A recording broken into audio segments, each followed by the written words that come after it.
C'est par la foi qu'Abraham, lors de sa vocation, obéit et partit pour un lieu qu'il devait recevoir en héritage, et qu'il partit sans savoir où il allait. Hébreux 11:8.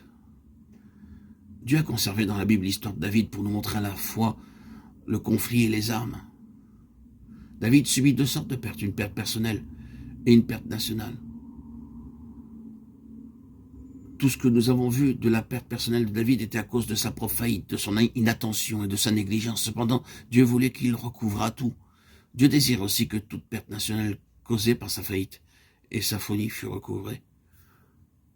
Nous avons entendu parler du grand pays fertile promis par l'Éternel, Dieu, à son peuple d'Israël. L'histoire commence dans le livre de la Genèse, au chapitre 12. Il y avait un homme du nom d'Abraham et de la cité d'Our en Chaldée. La Chaldée était un pays hautement civilisé. Ceci a été prouvé par les archéologues. Abraham était un homme riche, possédant beaucoup d'or, d'argent, de serviteurs, de propriétés et de terres. Un jour, Dieu lui apparut soudainement et il entendit très clairement la voix de Dieu s'adressant à lui, disant « Abraham, va-t'en de ton pays, de ta patrie et de la maison de ton père dans le pays que je te montrerai. » Abraham crut cette parole.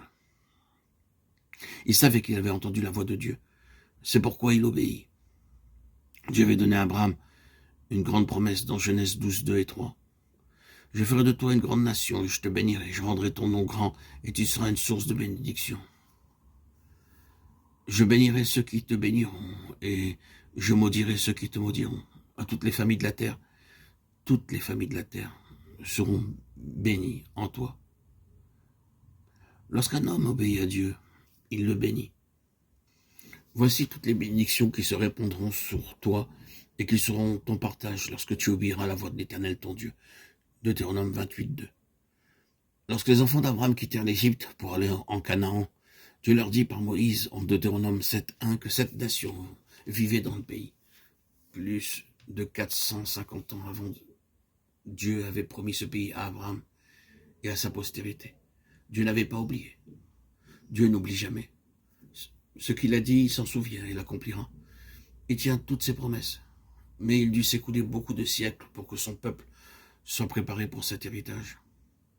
Dans le même chapitre du Deutéronome, Dieu dit à son peuple que les 7 nations seraient toutes complètement chassées de ce pays. Dieu dit aussi, tu ne contacteras point de mariage avec ces peuples, tu ne donneras point tes filles à leurs fils, et tu ne prendras point leurs filles pour tes fils. Brisez leurs statues et abattez leurs idoles. Dieu parla si clairement, mais il ne veillait pas pleinement. Ce fut leur première faillite. Combien souvent, alors que nous cherchons à obéir à Dieu, nous ne lui obéissons pas pleinement. Il se peut que nous ne lui obéissions pas simplement sur quelque chose. Nous le voyons en Josué 9, 21, il dit « Ces hommes sont nos esclaves, nous les emploierons pour nous puiser de l'eau. » Ainsi le diable gagna du terrain. Plus tard, ils commirent des erreurs dans les mariages, puis le peuple de Dieu commença à adorer les idoles. Bien qu'ils fussent dans le pays, ils ne pouvaient pas en jouir.